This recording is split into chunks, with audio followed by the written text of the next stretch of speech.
Chapter 1 Short question all, long question 1, 2, 4, 6. Chapter 2 Short question all, long question 2, 4, 5, 8.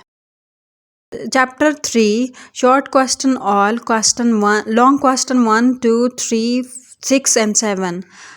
Unit 4 Short question all from the exercises and long question 3, 4. Paper pattern MCQs from chapter 1 and 4, 2 each, and chapter 2, 3, 3 each. Question 2 chapter 1 part 4, chapter 2 part 5. Question 3 chapter 3 part 5, chapter 4 part 4. Thank you for watching. Good luck to all of you.